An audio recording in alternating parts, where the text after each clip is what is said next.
बिस्मिल्लाहिर्रहमानिर्रहीम। Dear student, अस्सलाम वालेकुम। उम्मीद है आप खैरियत से होंगे। बेटा जी, हम लोग 10th क्लास चैप्टर 10 इसके लेक्चर शुरू किए हुए हैं हम लोगों ने। लास्ट टाइम हमने सिंपल हार्मोनिक मोशन को डिस्कस कर रहे थे। मैं तो आपको बता दूं, सिंपल हार्मोनिक मोशन क्या होती है? ऐसी मोशन जो अपने आप को यकसा वक्फे के बाद दोहराए। A motion that repeat itself in equal interval of time is called simple harmonic motion। फिर हमने एग्जांपल दी थी motion of a mass attach to spring, उसको भी हमने साबित किया था कि वो सिंपल हार्मोनिक मोशन है। फिर हमने दूसरी एग्जांपल ली थी बॉल एंड बाउल सिस्टम की। आज हम डिस्कस करने जा रहे हैं सिंपल पेंडुलम को। ठीक है, मोशन ऑफ सिंपल पेंडुलम भी सिंपल हार्मोनिक मोशन है। किस तरह से है, सबसे पहले मैं आपको डिस्कस कर दूं, ये दिखा दूं कि पेंडुलम क्या होता है। एक मेटालिक बॉब जिसका मास क्या हो ज्यादा लेकिन वॉल्यूम कम, यानी इट मींस के वो भारी हो लेकिन उस जगह कम घेरे। एक मजबूत धागे से मजबूत सहारे के साथ अगर लटका दिया जाए उसे कहते हैं सिंपल पेंडुलम। अब वो कहते हैं सिंपल पेंडुलम एग्जीक्यूट करता है सिंपल हार्मोनिक मोशन, यानी अपनी मोशन को एक बार दोहराता है। कैसे?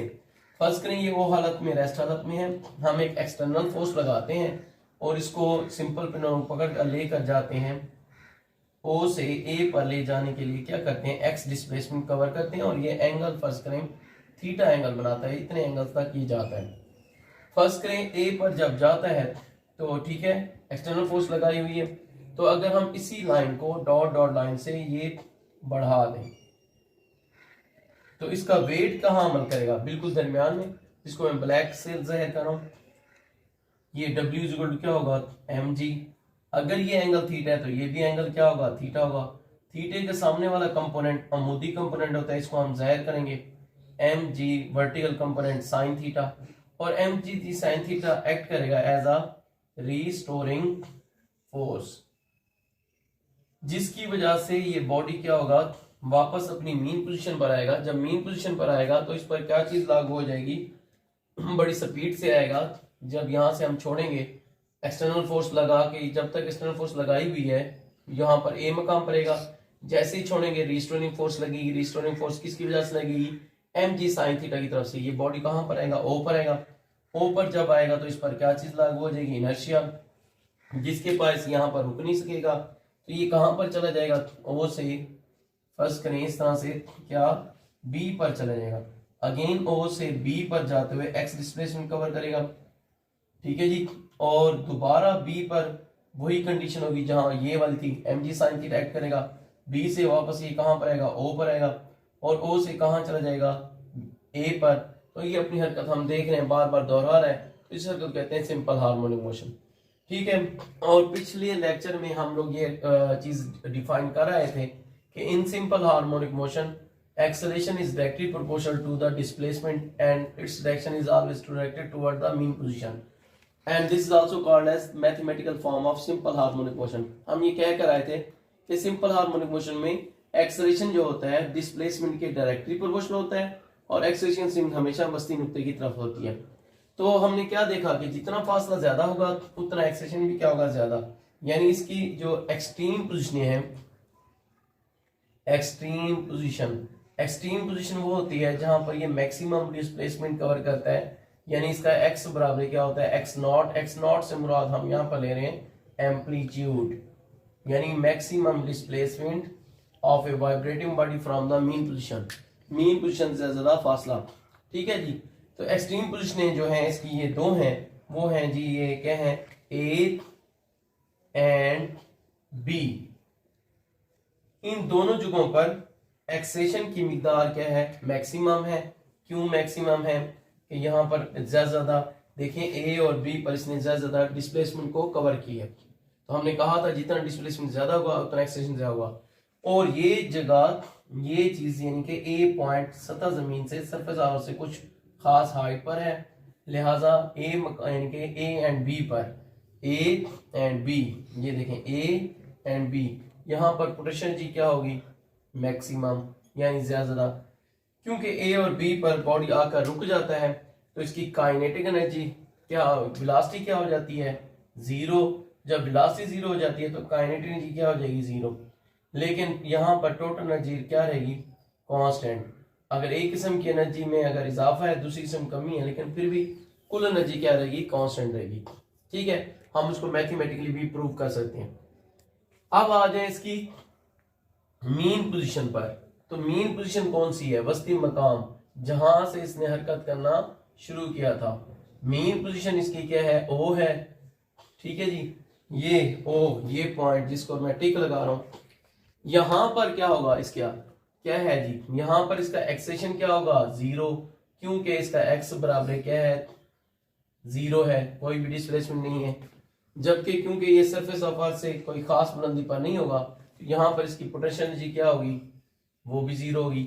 जबकि मैंने क्या कहा था, ए से जब आता है स्पीड से आता है ये ऊपर, जिसकी वजह से इस पर इनर्शिया लागू होता है, रुक नहीं सकता। तो इसकी स्पीड क्या होती है पर, ये ओ पर क्या मैक्सिमम। अगर स्पीड वेलोसिटी मैक्सिमम है तो काइनेटिक एनर्जी भी क्या हो जाएगी, मैक्सिमम। लेकिन टोटल अमाउंट ऑफ एनर्जी क्या रहेगी, यहाँ पर भी कांस्टेंट। तो हम क्या देख रहे हैं, हम ये देख रहे हैं कि एक्सट्रीम पोजीशन ए और बी पर एक्सेलेरेशन मैक्सिमम है तो वेलोसिटी क्या है, मिनिमम है।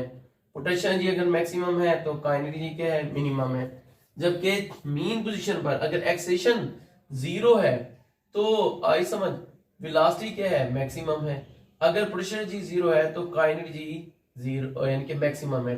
लेकिन टोटल एनर्जी हर जगह पर क्या रहती है, कांस्टेंट। तो हम कह सकते हैं कि मोशन ऑफ सिंपल पेंडुलम जो एग्जीक्यूट कर रहा है सिंपल हार्मोनिक मोशन, ये भी according to law of conservation of energy है।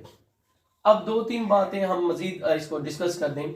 तो टाइम पीरियड क्या होता है, time to complete one vibration, एक मुकम्मल वाइब्रेशन। पहले तो मुकम्मल वाइब्रेशन क्या होती है उसको भी डिस्कस कर लें। वाइब्रेशन होती है one complete trip, round trip. वो अगर बॉडी को अगर आपने ए से शुरू किया हरकत करना यानी एक्सट्रीम पोजीशन से, तो बॉडी ए से कहां पर आएगा, ओ से कहां आएगा, बी से जब आएगा ओ, और ओ से आएगा ए पर। तो इसकी यानी कि पूरा चक्कर होगा। इस पूरा चक्कर को तय करने के लिए जो जिसम जितना वक्त लेता है उसका क्या कहलाता है, टाइम पीरियड। फ्रीक्वेंसी क्या होती है, तो फ्रीक्वेंसी होती है number of vibration in a second. एक सेकंड में वाइब्रेशन की तादाद को फ्रीक्वेंसी कहते हैं। याद रखें, टाइम पीरियड का फार्मूला होता है 1/f और फ्रीक्वेंसी का फार्मूला क्या होता है, 1/t। Both are reciprocal to each other, दोनों एक दूसरे के क्या होते हैं, रेसिप्रोकल होते हैं, यानी एक दूसरे के उलट होते हैं। ये देखें, t बराबर क्या है 1/f, f बराबर क्या है 1/t। अगर कोई आपसे एक और सिंपल क्वेश्चन या एमसीक्यूज हम करते हैं, what is the product between time period and frequency, time period frequency हर तरफ किसके बराबर होता है, ये देखें t is equal to 1/f है या f is equal to 1/t है, तो इनका प्रोडक्ट किसके बराबर होगा, t multiply f is equal to 1, इधर भी f multiply t is equal to 1। ये आपका एग्जाम का एमसीक्यूज भी साथ साथ हल होता गया कि अगर पूछा जाए आपसे product of frequency and time period तो आपको इज इक्वल टू 1। अच्छा जी, फ्रीक्वेंसी हो गई, वाइब्रेशन होगी, टाइम पीरियड। अच्छा, इसका यूनिट, टाइम पीरियड का यूनिट तो क्या होता है, सेकंड। फ्रीक्वेंसी की बेटा जी 3 यूनिट है, इसको हर्ट्ज भी बोलते हैं, साइकिल पर सेकंड भी बोलते हैं, क्योंकि ये एक सेकंड में यानी कि साइकिलों की तादाद होती है, या वाइब्रेशन पर सेकंड भी बोलते हैं। तीनों यूनिट इसी चीज के हैं, फ्रीक्वेंसी के, ये आपने रिमाइंड रखना है। अब एम्पलीट्यूड क्या होता है, एम्पलीट्यूड क्या है, एम्पलीट्यूड कहते हैं maximum displacement of A vibrating body from the mean position, कि जिसम का मीन पोजीशन से मैक्सिमम डिस्प्लेसमेंट वो क्या है, ओ से ए है और ए से क्या है, बी है। ये इसका क्या कहलाएगा, एम्पलीट्यूड।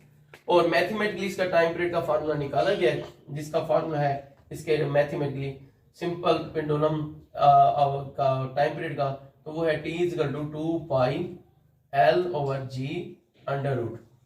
इस फार्मूले से आपको क्या मालूमात हासिल हो रही है, किसी भी फार्मूले से बेटा जी, इसको मैं सर्कल कर रहा हूं ताकि आपको ब्राइट नजर आए, अच्छा नजर आए। किसी भी किसी भी फार्मूले का अनुसार इन चीजों पर होता है। देखिए ये टाइम पीरियड का फार्मूला क्या है, 2 पाई। तो मैंने पहले भी बताया था, किसी भी चीज का अनुसार गिनती के हिस्सों पर नहीं होता। कि जब भी आप फार्मूला लिखेंगे तो हमेशा क्या लिखेंगे, 2 पाई, 3 पाई या 4 पाई नहीं लिख सकते, तो वो गलत हो जाएगा। पाई वैसे भी क्या है, कांस्टेंट है, इसकी वैल्यू 22/7, या अगर हम लिखें डिजिट्स में तो 3.14 है। बाकी दो चीजें रह गई, लेंथ और ग्रेविटेशनल एक्सेलेरेशन। तो इसके टाइम पीरियड के साथ दो बातों पर है, क्या है, लेंथ पर है और ग्रेविटेशनल एक्सेलेरेशन पर है। लंबाई बढ़ाएंगे टाइम पीरियड बढ़ेगा। अब ये क्वेश्चन आ जाए, how can you prove that the time period of simple pendulum depends upon its length, तो आप कैसे साबित कर सकते हैं कि सिंपल पेंडुलम के टाइम पीरियड का निसार लंबाई पर होता है, तो ये भी आप साबित कर सकते हैं मैथमेटिकली। अगर आप एक दफा रीडिंग लें, लेंथ बराबर 1 मीटर लें, जमीन पर लें, तो जमीन पर जी की वैल्यू क्या होती है 10 मीटर पर सेकंड स्क्वायर, तो टाइम पीरियड आप निकाल लें वैल्यू, तो इसका फार्मूला क्या है 2 पाई एल ओवर जी और अंडर रूट टी इजकल 2 पाई की वैल्यू 3.14 है, लेंथ आप लिखें 1 और जी की कीमत 10 और इसकी वैल्यू निकालें तो कोई वैल्यू निकलेगी। फिर आप लेंथ को क्या करेंगे बढ़ा देंगे, पहले 1 मीटर थी फिर कितनी रखेंगे 2 मीटर रख लें, तो डेफिनेटली पहले जी की वैल्यू वही होगी constant 10 metre per second square, time period अर्थ आप दोबारा मांग करें T is equal to 2 pi L over G under root, तो डेफिनेटली अगर फर्स्ट करें यहाँ पर जो वैल्यू भी निकली थी यहाँ पर वैल्यू क्या निकलेगी ज्यादा। दिस विल प्रूव दैट क्या है if we increase the length of simple pendulum results increase in the time period of simple pendulum, तो आप ये साबित कर सकते हैं कि लंबाई के बढ़ने से टाइम पीरियड भी बढ़ता है, यानी सिंपल पेंडुलम के टाइम पीरियड के अनुसार लंबाई पर है, लंबाई के बढ़ाने से टाइम पीरियड बढ़ता है, लेकिन ग्रेविटेशन एक्सीडेंट बढ़ाने से टाइम पीरियड क्या हो जाएगा कम हो जाएगा।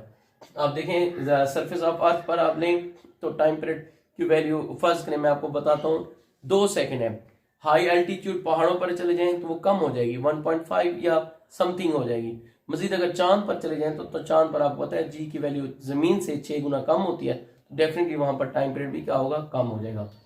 तो ये सारा आज हमारा लेक्चर था मोशन ऑफ सिंपल पेंडुलम। हमने क्या देखा, बॉडी को ओ से कहां पर ले गए ए पर, ये ए से कहां पर आया ओ पर, ओ से कहां चला गया बी पर, बी से वापस आया ओ पर, ओ से कहां पर आया ए पर, तो ये अपनी हरकत बार बार दोहरा रहा है, इस हरकत को कहते हैं सिंपल हार्मोनिक मोशन। तो मैंने कोशिश की इसके सारे आपको मैथमेटिकल और इसके शॉर्ट क्वेश्चन, कंसेप्चुअल क्वेश्चन और जो क्या होते हैं बहुत ही आला तस्वुराती सवाल होते हैं वो भी, और इसके कंप्लीट एमसीक्यूज वगैरह भी करा दिए हैं, इसकी मैंने प्रॉपर्टीज भी बता दी हैं, खुसूसियत भी बता दी हैं। तो उम्मीद करता हूँ आपको अच्छी तरीके से समझ आ गया होगा। अगर बेटा जी अगर आपको मेरी ये वीडियो अच्छी लगी है तो आप सबसे रिक्वेस्ट है काइंडली आप इस वीडियो को लाइक करें, शेयर करें और सब्सक्राइब लाजमी करें। जी शुक्रिया। अगर तुम लोग नए हो तो सब्सक्राइब करो, वो जो लाल वाला बटन है उस पर कुछ भी फेंक के मारो, ये माइक फेंक के मारो, ये कैमरा फेंक के मारो, मैंने उल्टा बोल दिया लेकिन मुझे फर्क नहीं पड़ता है, बस सब्सक्राइब करो, मुझे नहीं पता।